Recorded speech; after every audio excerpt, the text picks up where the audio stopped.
Image A shows two conjoined cells forming a dumbbell shape.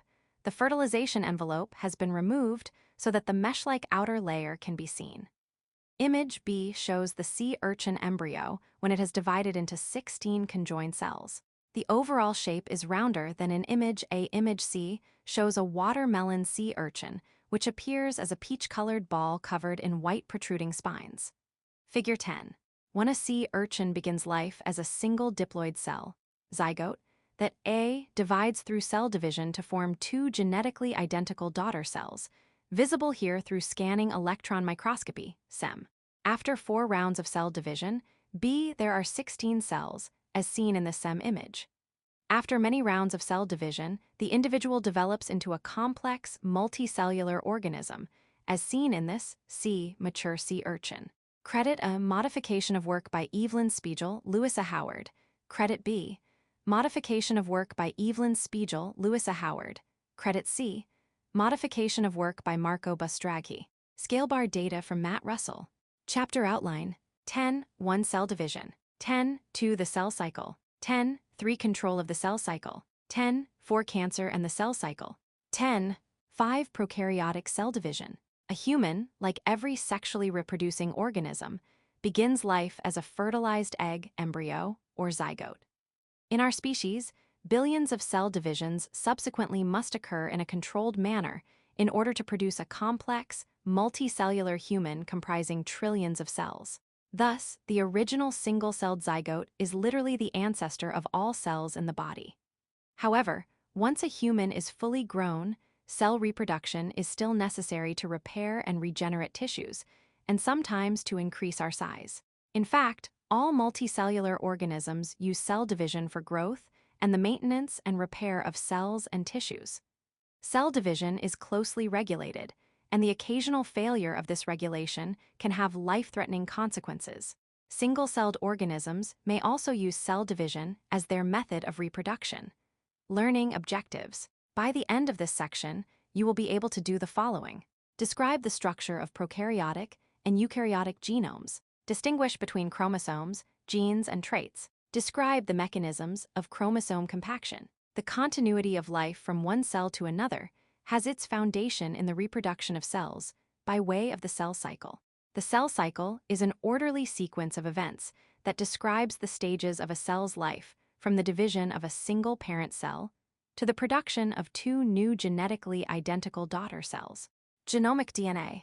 Before discussing the steps a cell must undertake to replicate and divide its DNA, a deeper understanding of the structure and function of a cell's genetic information is necessary. A cell's DNA, packaged as a double-stranded DNA molecule, is called its genome. In prokaryotes, the genome is composed of a single, double-stranded DNA molecule in the form of a loop or circle, figure 10.2. The region in the cell containing this genetic material is called a nucleoid. Some prokaryotes also have smaller loops of DNA called plasmids that are not essential for normal growth. Bacteria can exchange these plasmids with other bacteria, sometimes receiving beneficial new genes that the recipient can add to their chromosomal DNA. Antibiotic resistance is one trait that often spreads through a bacterial colony through plasmid exchange from resistant donors to recipient cells. The illustration shows a prokaryotic cell with a single, circular chromosome floating free in the cytoplasm. Figure 10. 2 prokaryotes, including both bacteria and archaea, have a single, circular chromosome located in a central region called the nucleoid. In eukaryotes, the genome consists of several double-stranded linear DNA molecules, figure 10.3. Each species of eukaryotes has a characteristic number of chromosomes in the nuclei of its cells. Human body somatic cells have 46 chromosomes, while human gametes, sperm or eggs, have 23 chromosomes each. A typical body cell contains 2 matched or homologous sets of chromosomes, one set from each biological parent, a configuration known as diploid. Note, the letter N is used to represent a single set of chromosomes. Therefore, a diploid organism is designated 2N. Human cells that contain one set of chromosomes are called gametes or sex cells. These are eggs and sperm and are designated 1N or haploid. Upon fertilization, Each gamete contributes one set of chromosomes, creating a diploid cell containing matched pairs of chromosomes called homologous, same knowledge, chromosomes. Homologous chromosomes are the same length and have specific nucleotide segments called genes in exactly the same location, or locus.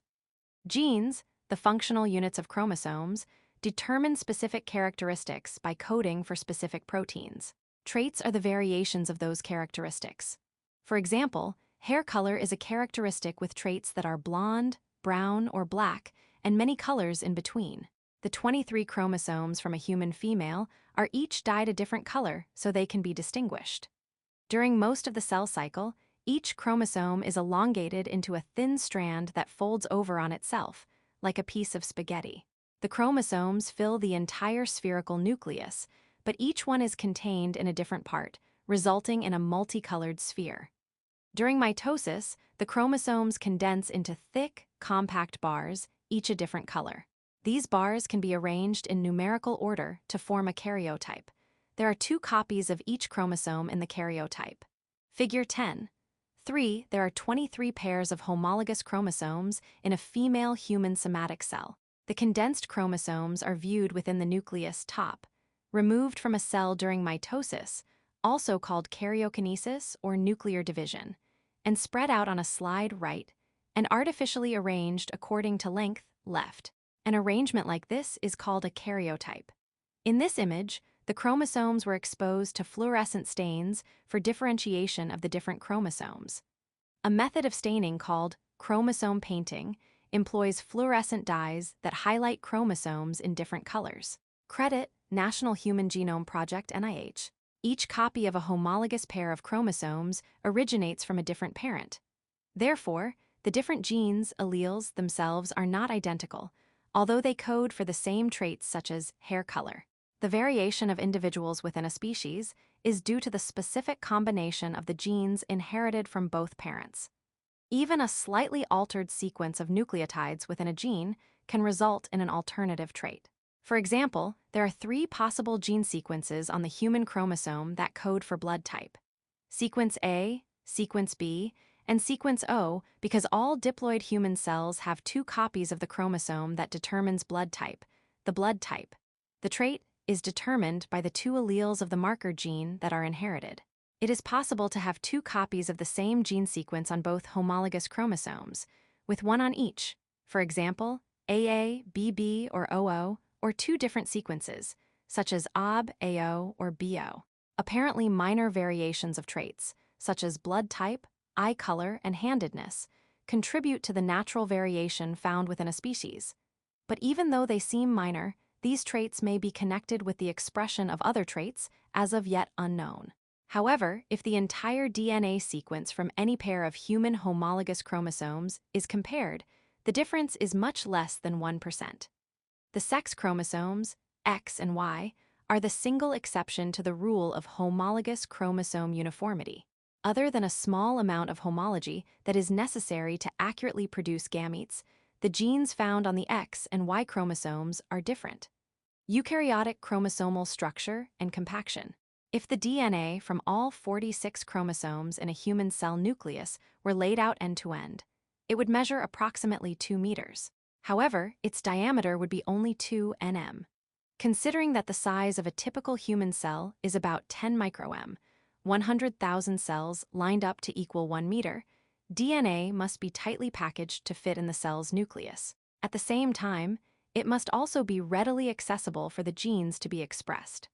For this reason, the long strands of DNA are condensed into compact chromosomes during certain stages of the cell cycle. There are a number of ways that chromosomes are compacted. In the first level of compaction, short stretches of the DNA double helix wrap around a core of 8 histone proteins at regular intervals along the entire length of the chromosome, figure 10. 4. The DNA histone complex is called chromatin. The bead-like histone DNA complex is called a nucleosome, and DNA connecting the nucleosomes is called linker DNA. A DNA molecule in this form is about 7 times shorter than the double helix without the histones, and the beads are about 10 nm in diameter, in contrast with the 2 nm diameter of a DNA double helix. The second level of compaction occurs as the nucleosomes and the linker DNA between them coil into a 30 nm chromatin fiber. This coiling further condenses the chromosome so that it is now about 50 times shorter than the extended form. In the third level of compaction, a variety of fibrous proteins is used to pack the chromatin. These fibrous proteins also ensure that each chromosome in a non-dividing cell occupies a particular area of the nucleus that does not overlap with that of any other chromosome. See the top image in Figure 10. 3. A detail of a nucleosome shows 8 histone proteins and 146 or 147 nucleotide base pairs. They are connected by a linker region to the amino tail of the histone protein. Then, several levels of magnification reveal details of DNA. A double helix is about 2 nanometers wide. The double helix wraps around proteins called histones to form nucleosomes. The entire DN, a molecule, wraps around many histones, creating the appearance of beads on a string in the radial loop domains and heterochromatin. The chromatin fiber further condenses into the chromosome at about 1400 nanometers wide. Figure 10. For each linear chromosome in a eukaryotic cell is packaged into chromatin, a combination of DNA and proteins. The double-stranded DNA helix associates with the core histones to form nucleosomes. These nucleosomes are further organized into a 30 nm fiber by the linker histone, H1. The fiber then associates with additional proteins to form loops and higher-order heterochromatin packing. DNA packing reaches its most condensed state during metaphase in mitosis in preparation for chromosome separation. Chromatin packing is dynamic and undergoes reversible changes in response to changes in gene expression and the cell cycle. Credit Rao A. Ryan K. Fletcher, S. Hawkins, A. and Tag, A. Department of Biology, Texas A&M University. DNA replicates in the S phase of interphase, which technically is not a part of mitosis, but must always precede it. After replication, the chromosomes are composed of 2 linked sister chromatids. When fully compact, the pairs of identically packed chromosomes are bound to each other by cohesin proteins. The connection between the sister chromatids is closest in a region called the centromere. The conjoined sister chromatids, with a diameter of about 1 microM, are visible under a light microscope.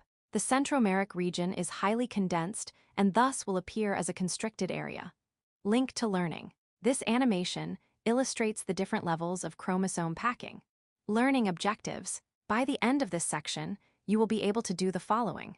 Describe the 3 stages of interphase. Discuss the behavior of chromosomes during karyokinesis mitosis. Explain how the cytoplasmic content is divided during cytokinesis. Define the quiescent G0 phase. The cell cycle is an ordered series of events involving cell growth and cell division that produces 2 new daughter cells. Cells on the path to cell division proceed through a series of precisely timed and carefully regulated stages of growth, DNA replication, and nuclear and cytoplasmic division that ultimately produces 2 identical clone cells. The cell cycle has 2 major phases, interphase and the mitotic phase, Figure 10.5.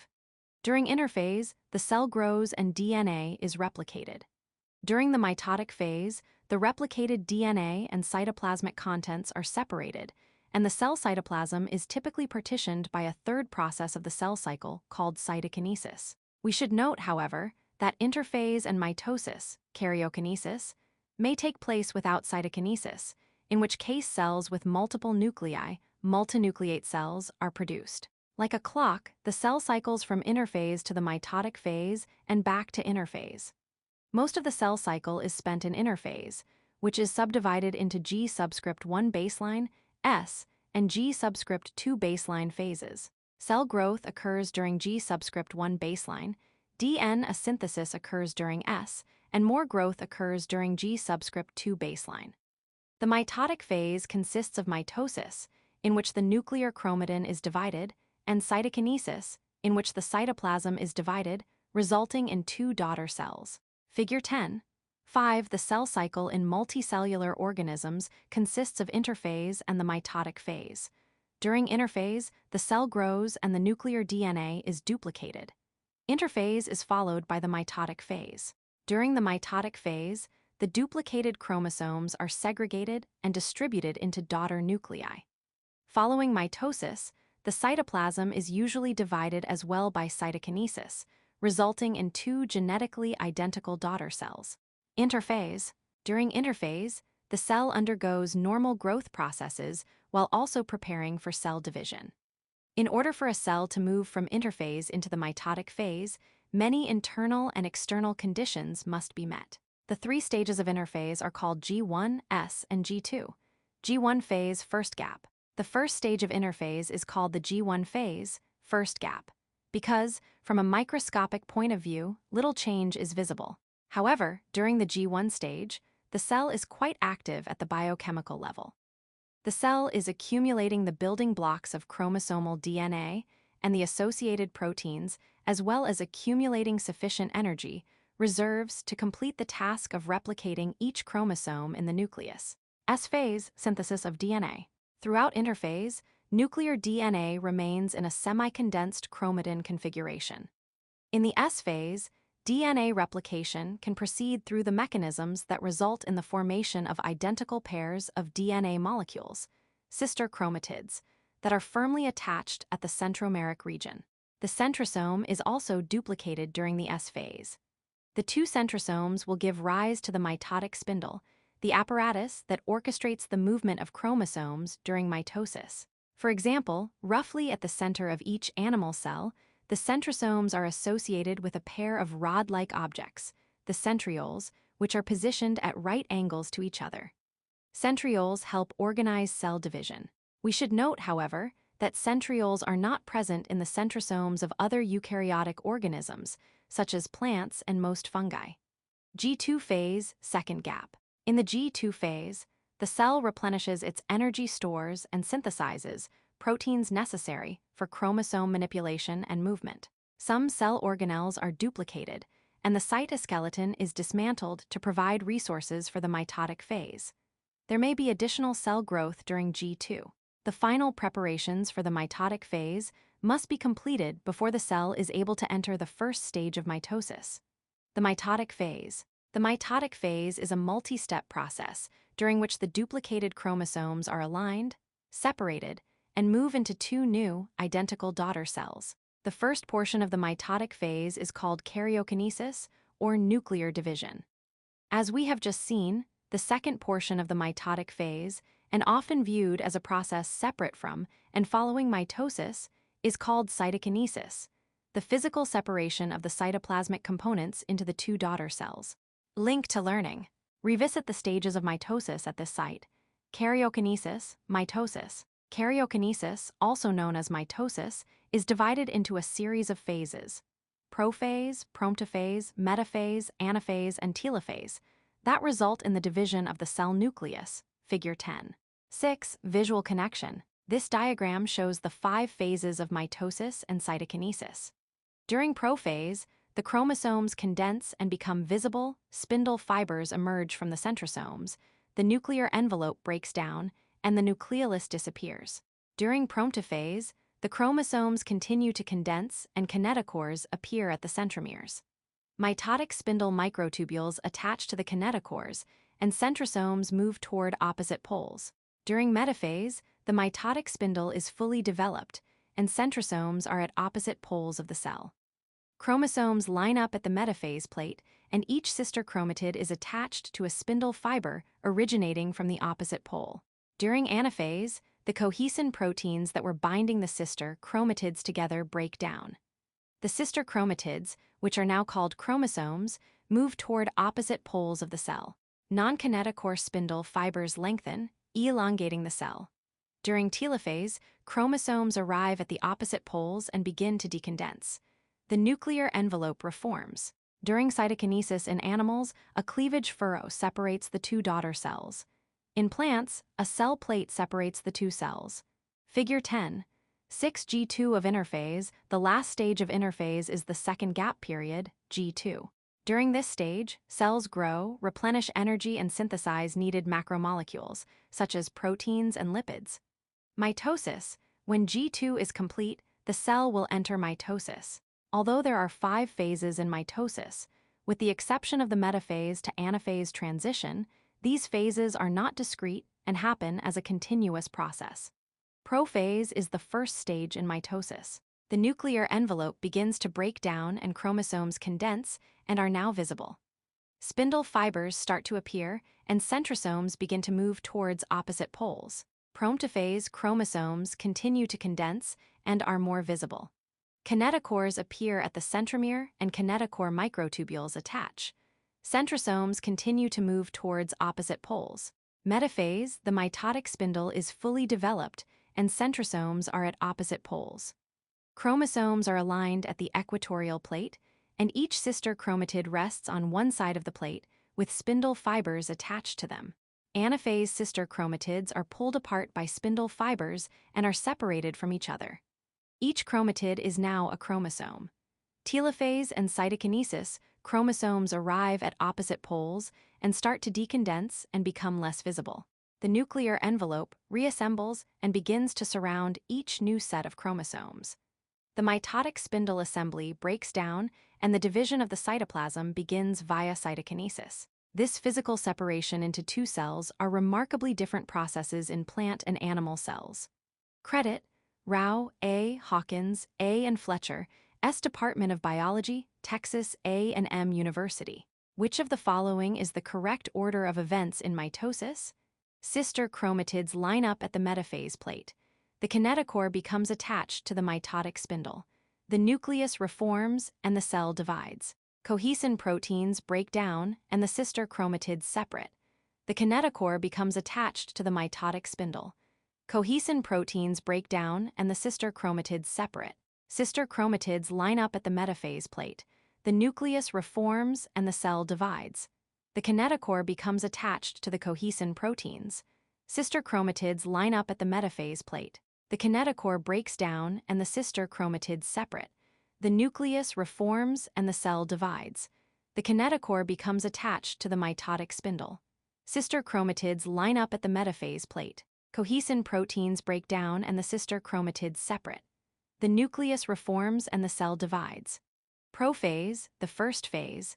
The nuclear envelope starts to dissociate into small vesicles, and the membranous organelles, such as the Golgi complex Golgi apparatus and the endoplasmic reticulum, fragment and disperse toward the periphery of the cell. The nucleolus disperses as well, and the centrosomes begin to move to opposite poles of the cell.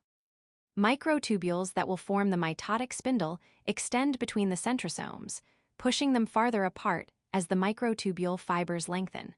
The sister chromatids begin to coil more tightly with the aid of condensin proteins and now become visible under a light microscope. Prometaphase, the first change phase.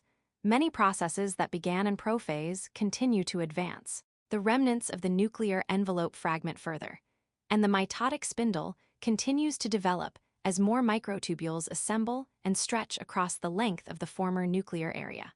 Chromosomes become even more condensed and discrete. Each sister chromatid develops a protein structure called a kinetochore in its centromeric region, figure 10.7. The proteins of the kinetochore attract and bind to the mitotic spindle microtubules. As the spindle microtubules extend from the centrosomes, some of these microtubules come into contact with and firmly bind to the kinetochores. Once a mitotic fiber attaches to a chromosome, the chromosome will be oriented until the kinetochores of sister chromatids face the opposite poles. Eventually, all the sister chromatids will be attached via their kinetochores to microtubules from opposing poles. Spindle microtubules that do not engage the chromosomes are called polar microtubules. These microtubules overlap each other midway between the two poles and contribute to cell elongation. Astral microtubules are located near the poles, aid in spindle orientation, and are required for the regulation of mitosis. This illustration shows two sister chromatids. Each has a kinetochore at the centromere, and mitotic spindle microtubules radiate from the kinetochore. Figure 10.7. During prometaphase, mitotic spindle microtubules from opposite poles attach to each sister chromatid at the kinetochore. In anaphase, the connection between the sister chromatids breaks down, and the microtubules pull the chromosomes toward opposite poles. Metaphase, the change phase. All the chromosomes are aligned in a plane called the metaphase plate, or the equatorial plane, roughly midway between the two poles of the cell. The sister chromatids are still tightly attached to each other by cohesin proteins. At this time, the chromosomes are maximally condensed. Anaphase, upward phase, the cohesin proteins degrade, and the sister chromatids separate at the centromere.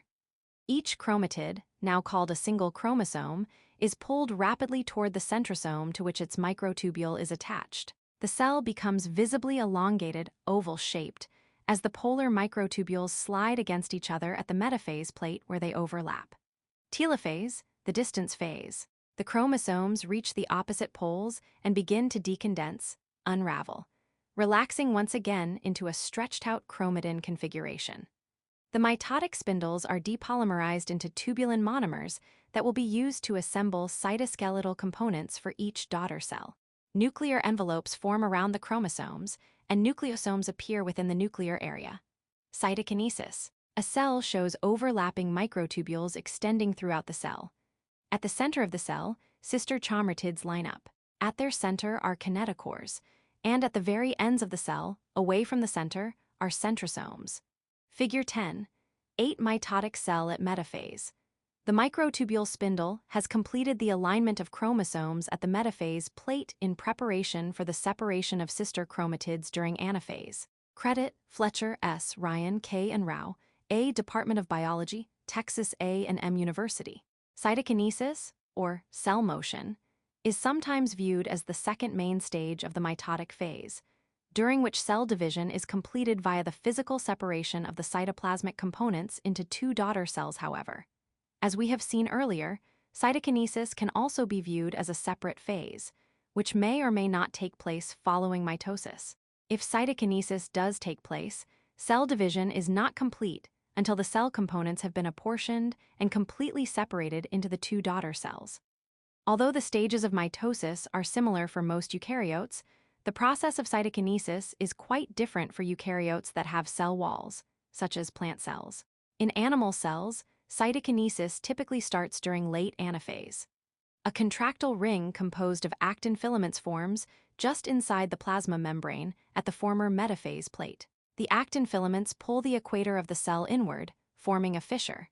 This fissure is called the cleavage furrow. The furrow deepens as the actin ring contracts, and eventually the membrane is cleaved in two, figure 10-9. In plant cells, a new cell wall must form between the daughter cells. During interphase, the Golgi apparatus accumulates enzymes, structural proteins, and glucose molecules prior to breaking into vesicles and dispersing throughout the dividing cell. During telophase, these Golgi vesicles are transported on microtubules to form a phragmoplast, a vesicular structure, at the metaphase plate. There, the vesicles fuse and coalesce from the center toward the cell walls. This structure is called a cell plate. As more vesicles fuse, the cell plate enlarges until it merges with the cell walls at the periphery of the cell. Enzymes use the glucose that has accumulated between the membrane layers to build a new cell wall. The Golgi membranes become parts of the plasma membrane on either side of the new cell wall, figure 10-9. Part A. This illustration shows cytokinesis in a typical animal cell. Part B. Cytokinesis is shown in a typical plant cell. In an animal cell, a contractile ring of actin filaments forms a cleavage furrow that divides the cell in two. In a plant cell, Golgi vesicles coalesce at the metaphase plate. A cell plate grows from the center outward, and the vesicles form a plasma membrane that divides the cytoplasm. Figure 10. 9 animal cell cleavage, contraction of actin filaments by myosin pull the equator of the cell, causing an invagination of the cell, a fissure called a cleavage furrow. The cleavage furrow gets continuously deeper until it eventually divides the cell into two new, independent daughter cells. Plant cell wall formation. A mixture of enzymes, proteins, and glucose molecules are transported via vesicles to the center of the cell. These vesicles continuously build upon each other until a completely new cell wall has emerged and two new cells are formed, independent of one another. Credit, Rao, A., Ryan, K., Hawkins, A., and Fletcher, S. Department of Biology, Texas A&M University. G0 phase. Not all cells adhere to the classic cell cycle pattern, in which a newly formed daughter cell immediately enters the preparatory phases of interphase, closely followed by the mitotic phase and cytokinesis. Cells in G0 phase are not actively preparing to divide. The cell is in a quiescent inactive stage that occurs when cells exit the cell cycle. Some cells enter G0 temporarily due to environmental conditions such as availability of nutrients or stimulation by growth factors. The cell will remain in this phase until conditions improve or until an external signal triggers the onset of G1. Other cells that never or rarely divide, such as mature cardiac muscle and nerve cells, remain in G0 permanently. Scientific method connection. Determine the time spent in cell cycle stages. Problem: how long does a cell spend in interphase compared to each stage of mitosis? Background: a prepared microscope slide of whitefish blastula cross-sections will show cells arrested in various stages of the cell cycle. Note: it is not visually possible to separate the stages of interphase from each other, but the mitotic stages are readily identifiable. If 100 cells are examined, the number of cells in each identifiable cell cycle stage will give an estimate of the time it takes for the cell to complete that stage. Problem statement: given the events included in all of interphase and those that take place in each stage of mitosis, estimate the length of each stage based on a 24-hour cell cycle. Before proceeding, state your hypothesis. Test your hypothesis. Test your hypothesis by doing the following. Place a fixed and stained microscope slide of whitefish blastula cross-sections under the scanning objective of a light microscope. Locate and focus on one of the sections using the low-power objective of your microscope. Notice that the section is a circle composed of dozens of closely packed individual cells. Switch to the medium-power objective and refocus. With this objective, individual cells are clearly visible, but the chromosomes will still be very small. Switch to the high-power objective and slowly move the slide left to right and up and down to view all the cells in the section, Figure 10. 10. As you scan, you will notice that most of the cells are not undergoing mitosis, but are in the interphase period of the cell cycle. Left. This figure shows an illustration of whitefish blastula cells with a scanning pattern from right to left and from top to bottom. Right. A micrograph of whitefish blastula cells in various phases of the cell cycle is shown. Figure 10. 10. Slowly scan whitefish blastula cells with the high-power objective as illustrated in image A to identify their mitotic stage. B. A microscopic image of the scan cells is shown. Credit micrograph, modification of work by Linda Flora, scale bar data from Matt Russell. Practice identifying the various stages of the cell cycle, using the drawings of the stages as a guide, Figure 10. 6. Once you are confident about your identification, begin to record the stage of each cell you encounter as you scan left to right and top to bottom across the blastula section. Keep a tally of your observations and stop when you reach 100 cells identified. The larger the sample size, total number of cells counted, the more accurate the results. If possible, gather and record group data prior to calculating percentages and making estimates. Record your observations. Make a table similar to Table 10.1 within which to record your observations. Results of cell stage identification. Phase or stage individual totals, group totals %. Interphase, prophase, metaphase, anaphase, telophase, cytokinesis. Totals 100, 100, 100%.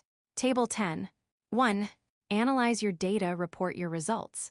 To find the length of time whitefish blastula cells spend in each stage, multiply the % recorded as a decimal by 24 hours.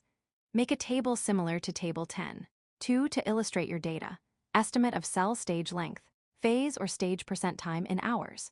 Interphase, prophase, metaphase, anaphase, telophase, cytokinesis.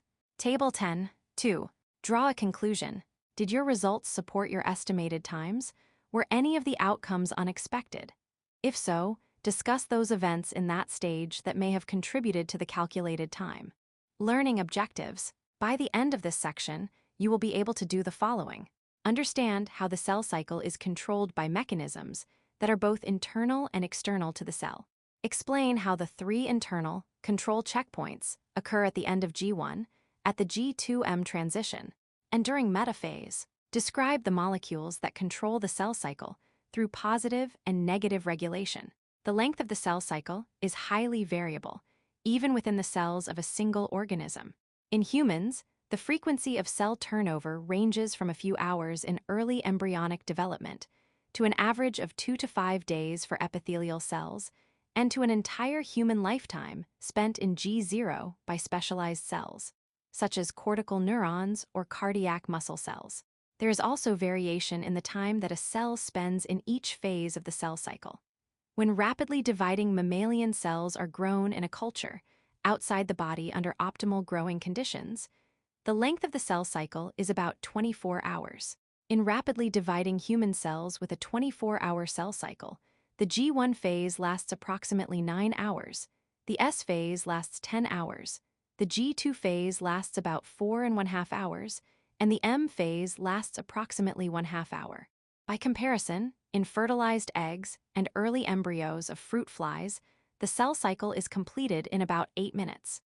This is because the nucleus of the fertilized egg divides many times by mitosis, but does not go through cytokinesis until a multinucleate zygote has been produced, with many nuclei located along the periphery of the cell membrane, thereby shortening the time of the cell division cycle. The timing of events in the cell cycle of both invertebrates and vertebrates is controlled by mechanisms that are both internal and external to the cell. Regulation of the cell cycle by external events. Both the initiation and inhibition of cell division are triggered by events external to the cell when it is about to begin the replication process. An event may be as simple as the death of nearby cells or as sweeping as the release of growth-promoting hormones, such as human growth hormone, HGH or HGH. A lack of HGH can inhibit cell division, resulting in dwarfism, whereas too much HGH can result in gigantism. Crowding of cells can also inhibit cell division. In contrast, a factor that can initiate cell division is the size of the cell. As a cell grows, it becomes physiologically inefficient due to its decreasing surface-to-volume ratio. The solution to this problem is to divide. Whatever the source of the message, the cell receives the signal, and a series of events within the cell allows it to proceed into interphase. Moving forward from this initiation point, every parameter required during each cell cycle phase must be met or the cycle cannot progress. Regulation at internal checkpoints. It is essential that the daughter cells produced be exact duplicates of the parent cell. Mistakes in the duplication or distribution of the chromosomes lead to mutations that may be passed forward to every new cell produced from an abnormal cell. To prevent a compromised cell from continuing to divide, there are internal control mechanisms that operate at 3 main cell cycle checkpoints. A checkpoint is one of several points in the eukaryotic cell cycle at which the progression of a cell to the next stage in the cycle can be halted until conditions are favorable. These checkpoints occur near the end of G1, at the G2M transition, and during metaphase, figure 1011. This illustration shows the 3 major checkpoints of the cell cycle: G subscript 1 baseline checkpoint restriction, G subscript 2 baseline checkpoint, and M checkpoint in the mitotic phase. Figure 10:11. The cell cycle is controlled at 3 checkpoints. The integrity of the DNA is assessed at the G1 checkpoint. Proper chromosome duplication is assessed at the G2 checkpoint. Attachment of each kinetochore to a spindle fiber is assessed at the M checkpoint. The G1 checkpoint. The G1 checkpoint determines whether all conditions are favorable for cell division to proceed. The G1 checkpoint, also called the restriction point, in yeast, is a point at which the cell irreversibly commits to the cell division process. External influences, such as growth factors, play a large role in carrying the cell past the G1 checkpoint.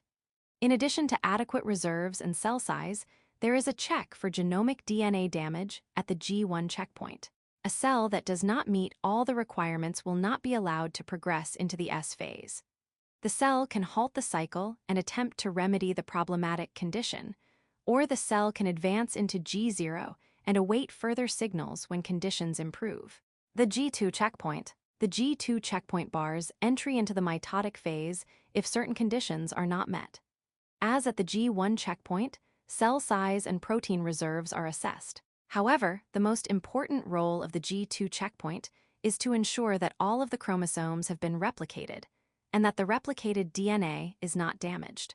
If the checkpoint mechanisms detect problems with the DNA, the cell cycle is halted, and the cell attempts to either complete DNA replication or repair the damaged DNA. The M checkpoint. The M checkpoint occurs near the end of the metaphase stage of karyokinesis. The M checkpoint is also known as the spindle checkpoint because it determines whether all the sister chromatids are correctly attached to the spindle microtubules. Because the separation of the sister chromatids during anaphase is an irreversible step, the cycle will not proceed until the kinetochores of each pair of sister chromatids are firmly anchored to at least 2 spindle fibers arising from opposite poles of the cell. Link to learning. Watch what occurs at the G1, G2, and M checkpoints by visiting this website to see an animation of the cell cycle. Regulator molecules of the cell cycle. In addition to the internally controlled checkpoints, there are 2 groups of intracellular molecules that regulate the cell cycle. These regulatory molecules either promote progress of the cell to the next phase, positive regulation, or halt the cycle, negative regulation. Regulator molecules may act individually, or they can influence the activity or production of other regulatory proteins. Therefore, the failure of a single regulator may have almost no effect on the cell cycle, especially if more than one mechanism controls the same event. However, the effect of a deficient or non-functioning regulator can be wide-ranging and possibly fatal to the cell if multiple processes are affected. Positive regulation of the cell cycle. 2 groups of proteins, called cyclins and cyclin-dependent kinases, CDKS, are termed positive regulators. They are responsible for the progress of the cell through the various checkpoints. The levels of the 4 cyclin proteins fluctuate throughout the cell cycle in a predictable pattern, figure 1012. Increases in the concentration of cyclin proteins are triggered by both external and internal signals. After the cell moves to the next stage of the cell cycle, the cyclins that were active in the previous stage are degraded by cytoplasmic enzymes, as shown in figure 1012 below.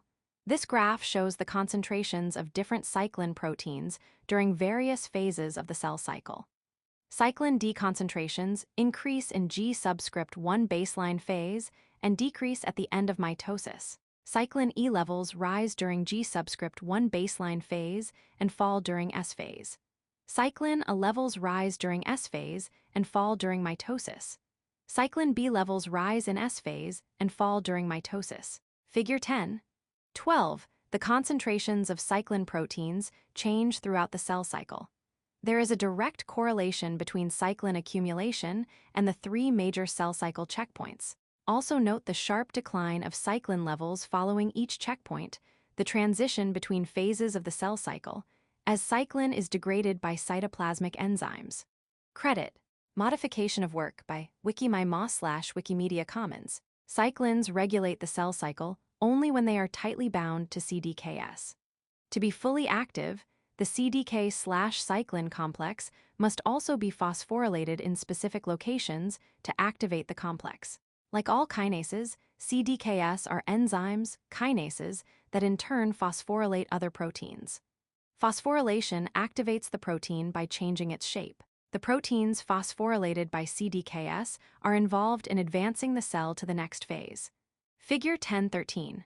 The levels of CDK proteins are relatively stable throughout the cell cycle. However, the concentrations of cyclin fluctuate and determine when CDK/cyclin complexes form. The different cyclins and CDKS bind at specific points in the cell cycle and thus regulate different checkpoints. This illustration shows a cyclin protein binding to a uppercase C lowercase d lowercase K. The cyclin/upper C lower d lower K complex is activated when a kinase phosphorylates it. The cyclin/upper C lower d lower K complex, in turn, phosphorylates other proteins, thus advancing the cell cycle. Figure 10.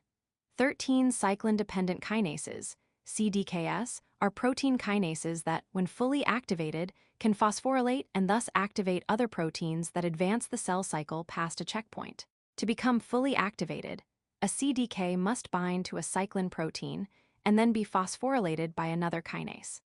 Because the cyclic fluctuations of cyclin levels are largely based on the timing of the cell cycle and not on specific events, regulation of the cell cycle usually occurs by either the CDK molecules alone or the CDK/cyclin complexes. Without a specific concentration of fully activated cyclin/CDK complexes, the cell cycle cannot proceed through the checkpoints. Although the cyclins are the main regulatory molecules that determine the forward momentum of the cell cycle, there are several other mechanisms that fine-tune the progress of the cycle with negative, rather than positive, effects. These mechanisms essentially block the progression of the cell cycle until problematic conditions are resolved. Molecules that prevent the full activation of CDKs are called CDK inhibitors. Many of these inhibitor molecules directly or indirectly monitor a particular cell cycle event. The block placed on CDKs by inhibitor molecules will not be removed until the specific event that the inhibitor monitors is completed. Negative regulation of the cell cycle. The second group of cell cycle regulatory molecules are negative regulators, which stop the cell cycle. Remember that in positive regulation, active molecules cause the cycle to progress. The best understood negative regulatory molecules are retinoblastoma protein, RB, P53, and P21. Retinoblastoma proteins are a group of tumor suppressor proteins common in many cells. We should note here that the 53 and 21 designations refer to the functional molecular masses of the proteins, P.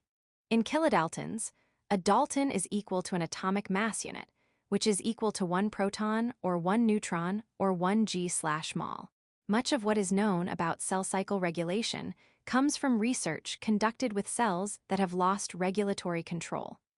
All three of these regulatory proteins were discovered to be damaged or non-functional in cells that had begun to replicate uncontrollably, i.e., became cancerous. In each case, the main cause of the unchecked progress through the cell cycle was a faulty copy of the regulatory protein. RB, P53, and P21 act primarily at the G1 checkpoint. P53 is a multifunctional protein that has a major impact on the commitment of a cell to division, because it acts when there is damaged DNA in cells that are undergoing the preparatory processes during G1. If damaged DNA is detected, P53 halts the cell cycle and then recruits specific enzymes to repair the DNA. If the DNA cannot be repaired, P53 can trigger apoptosis or cell suicide to prevent the duplication of damaged chromosomes. As P53 levels rise, the production of P21 is triggered. P21 enforces the halt in the cycle dictated by P53 by binding to and inhibiting the activity of the CDK/cyclin complexes. As a cell is exposed to more stress, higher levels of P53 and P21 accumulate, making it less likely that the cell will move into the S phase. RB, which largely monitors cell size, exerts its regulatory influence on other positive regulator proteins. In the active, dephosphorylated state, RB binds to proteins called transcription factors, most commonly E2F, figure 10. 14. Transcription factors turn on specific genes, allowing the production of proteins encoded by that gene. When RB is bound to E2F, production of proteins necessary for the G1S transition is blocked. As the cell increases in size, RB is slowly phosphorylated until it becomes inactivated. RB releases E2F, which can now turn on the gene that produces the transition protein, and this particular block is removed. For the cell to move past each of the checkpoints, all positive regulators must be turned on, and all negative regulators must be turned off. Visual connection. This illustration shows the regulation of the cell cycle by the uppercase R lowercase b protein. Unphosphorylated upper R lower b binds the transcription factor E2F. E2F cannot bind the DNA, and transcription is blocked. Cell growth triggers the phosphorylation of RB. Phosphorylated RB releases E2F, which binds the DNA and turns on gene expression, thus advancing the cell cycle. Figure 10. 14RB halts the cell cycle and releases its hold in response to cell growth. RB and other proteins that negatively regulate the cell cycle are sometimes called tumor suppressors. Why do you think the name tumor suppressor might be appropriate for these proteins? Learning objectives. By the end of this section, you will be able to do the following. Describe how cancer is caused by uncontrolled cell growth. Understand how proto-oncogenes are normal cell genes that, when mutated, become oncogenes. Describe how tumor suppressors function. Explain how mutant tumor suppressors cause cancer. Cancer comprises many different diseases caused by a common mechanism: uncontrolled cell growth. Despite the redundancy and overlapping levels of cell cycle control, errors do occur. One of the critical processes monitored by the cell cycle checkpoint surveillance mechanism is the proper replication of DNA during the S phase. Even when all of the cell cycle controls are fully functional, a small percentage of replication errors, mutations, will be passed on to the daughter cells. If changes to the DNA nucleotide sequence occur within a coding portion of a gene and are not corrected, a gene mutation results. All cancers start when a gene mutation gives rise to a faulty protein that plays a key role in cell reproduction. The change in the cell that results from the malformed protein may be minor. Perhaps a slight delay in the binding of CDK to cyclin or an RB protein that detaches from its target DNA while still phosphorylated. Even minor mistakes, however, may allow subsequent mistakes to occur more readily. Over and over, small uncorrected errors are passed from the parent cell to the daughter cells and amplified as each generation produces more non-functional proteins from uncorrected DNA damage. Eventually, the pace of the cell cycle speeds up as the effectiveness of the control and repair mechanisms decreases. Uncontrolled growth of the mutated cells outpaces the growth of normal cells in the area, and a tumor, oma, can result. 3 situations are shown. In the first, normal cell division and normal apoptosis creates a balance between the number of new cells and the number of cell deaths, resulting in a stable number of cells and homeostasis. In the second, increased cell division and normal apoptosis results in an increased number of cells and a tumor. In the third, normal cell division and decreased apoptosis results in an increased number of cells and a tumor. Figure 10. 15 cell division and apoptosis.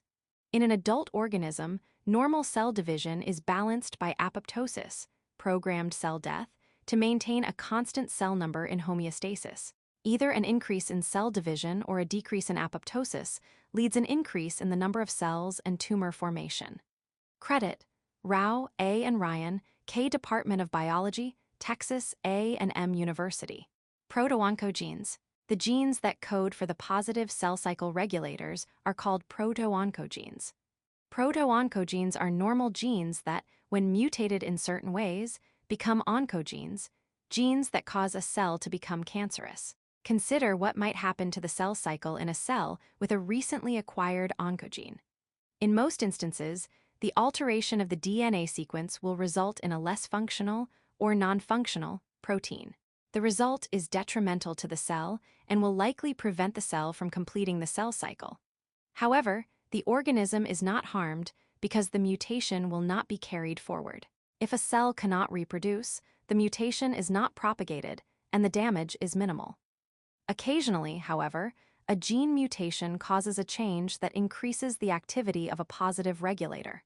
For example, a mutation that allows CDK to be activated without being partnered with cyclin could push the cell cycle past a checkpoint before all of the required conditions are met. If the resulting daughter cells are too damaged to undergo further cell divisions, the mutation would not be propagated and no harm would come to the organism. However, if the atypical daughter cells are able to undergo further cell divisions, subsequent generations of cells may accumulate even more mutations, some possibly in additional genes that regulate the cell cycle. The CDK gene in the above example is only one of many genes that are considered proto-oncogenes. In addition to the cell cycle regulatory proteins, any protein that influences the cycle can be altered in such a way as to override cell cycle checkpoints. An oncogene is any gene that, when altered, leads to an increase in the rate of cell cycle progression. Tumor suppressor genes. Like proto-oncogenes, many of the negative cell cycle regulatory proteins were discovered in cells that had become cancerous. Tumor suppressor genes are segments of DNA that code for negative regulator proteins, the type of regulators that, when activated, can prevent the cell from undergoing uncontrolled division. The collective function of the best understood tumor suppressor gene proteins, RB, P53, and P21, is to put up a roadblock to cell cycle progression until certain events are completed. A cell that carries a mutated form of a negative regulator might not be able to halt the cell cycle if there is a problem. Tumor suppressors are similar to brakes in a vehicle. Malfunctioning brakes can contribute to a car crash. Mutated P53 genes have been identified in more than 50% of all human tumor cells. This discovery is not surprising in light of the multiple roles that the P53 protein plays at the G1 checkpoint. A cell with a faulty P53 may fail to detect errors present in the genomic DNA, Figure 10. 16. Even if a partially functional P53 does identify the mutations, it may no longer be able to signal the necessary DNA repair enzymes. Either way, damaged DNA will remain uncorrected. At this point, a functional P53 will deem the cell unsalvageable and trigger programmed cell death, apoptosis. The damaged version of P53 found in cancer cells, however, cannot trigger apoptosis. Visual connection. Part A. This illustration shows cell cycle regulation by normal lowercase p53, which arrests the cell cycle in response to DNA damage, cell cycle abnormalities, or hypoxia. Once the damage is repaired, the cell cycle restarts. If the damage cannot be repaired, apoptosis, meaning programmed cell death, occurs. Part B. Mutated P53 does not arrest the cell cycle in response to cellular damage. As a result, the cell cycle continues, and the cell may become cancerous. Figure 10. 16. The role of normal P53 is to monitor DNA, and the supply of oxygen, hypoxia, is a condition of reduced oxygen supply. If damage is detected, P53 triggers repair mechanisms. If repairs are unsuccessful, P53 signals apoptosis. A cell with an abnormal P53 protein cannot repair damaged DNA and thus cannot signal apoptosis. Cells with abnormal P53 can become cancerous. Credit: Modification of work by Thierry Saucy. Human papillomavirus can cause cervical cancer. The virus encodes E6, a protein that binds P53. Based on this fact and what you know about P53, what effect do you think E6 binding has on P53 activity? E6 activates P53. E6 inactivates P53. E6 mutates P53. E6 binding marks P53 for degradation. The loss of P53 function has other repercussions for the cell cycle. Mutated P53 might lose its ability to trigger P21 production. Without adequate levels of P21, there is no effective block on CDK activation. Essentially, without a fully functional P53, the G1 checkpoint is severely compromised, and the cell proceeds directly from G1 to S regardless of internal and external conditions. At the completion of this shortened cell cycle, two daughter cells are produced that have inherited the mutated P53 gene. Given the non-optimal conditions under which the parent cell reproduced, it is likely that the daughter cells will have acquired other mutations in addition to the faulty tumor suppressor gene. Cells such as these daughter cells quickly accumulate both oncogenes and non-functional tumor suppressor genes. Again, the result is tumor growth. Link to learning. Watch an animation of how cancer results from errors in the cell cycle. Learning objectives. By the end of this section, you will be able to do the following. Describe the process of binary fission in prokaryotes. Explain how FTSZ and tubulin proteins are examples of homology. Prokaryotes, such as bacteria, produce daughter cells by binary fission. For unicellular organisms, cell division is the only method to produce new individuals. In both prokaryotic and eukaryotic cells, the outcome of cell reproduction is a pair of daughter cells that are genetically identical to the parent cell. In unicellular organisms, daughter cells are individuals. To achieve the outcome of cloned offspring, certain steps are essential. The genomic DNA must be replicated and then allocated into the daughter cells. The cytoplasmic contents must also be divided to give both new cells the cellular machinery to sustain life. As we've seen with bacterial cells, the genome consists of a single, circular DNA chromosome. Therefore, the process of cell division is simplified. Karyokinesis is unnecessary because there is no true nucleus and thus no need to direct one copy of the multiple chromosomes into each daughter cell. This type of cell division is called binary prokaryotic fission. Binary fission. Due to the relative simplicity of the prokaryotes, the cell division process is a less complicated and much more rapid process than cell division in eukaryotes. As a review of the general information on cell division we discussed at the beginning of this chapter, recall that the single, circular DNA chromosome of bacteria occupies a specific location, the nucleoid region, within the cell, figure 10. 2. Although the DNA of the nucleoid is associated with proteins that aid in packaging the molecule into a compact size, there are no histone proteins and thus no nucleosomes in prokaryotes. The packing proteins of bacteria are, however, related to the cohesin and condensin proteins involved in the chromosome compaction of eukaryotes. The bacterial chromosome is attached to the plasma membrane at about the midpoint of the cell. The starting point of replication, the origin, is close to the binding site of the chromosome to the plasma membrane, figure 1017. Replication of the DNA is bidirectional, moving away from the origin on both strands of the loop simultaneously. As the new double strands are formed, each origin point moves away from the cell wall attachment toward the opposite ends of the cell. As the cell elongates, the growing membrane aids in the transport of the chromosomes. After the chromosomes have cleared the midpoint of the elongated cell, cytoplasmic separation begins. The formation of a ring composed of repeating units of a protein called FTSZ, short for filamenting temperature-sensitive mutant Z, directs the partition between the nucleoids. Formation of the FTSZ ring triggers the accumulation of other proteins that work together to recruit new membrane and cell wall materials to the site. A septum is formed between the daughter nucleoids, extending gradually from the periphery toward the center of the cell. When the new cell walls are in place, the daughter cells separate. This illustration shows the steps of binary fission in prokaryotes. Replication of the single, circular chromosome begins at the origin of replication and continues simultaneously in both directions. As the DNA is replicated, the cell elongates, and uppercase F lowercase t lowercase s uppercase Z proteins migrate toward the center of the cell where they form a ring. The upper F lower t lower s upper Z ring directs the formation of a septum that divides the cell in two once D and a replication is complete. Figure 10. 17. These images show the steps of binary fission in prokaryotes. Credit modification of work by McStruther / Wikimedia Commons. Evolution connection. Mitotic spindle apparatus. The precise timing and formation of the mitotic spindle is critical to the success of eukaryotic cell division.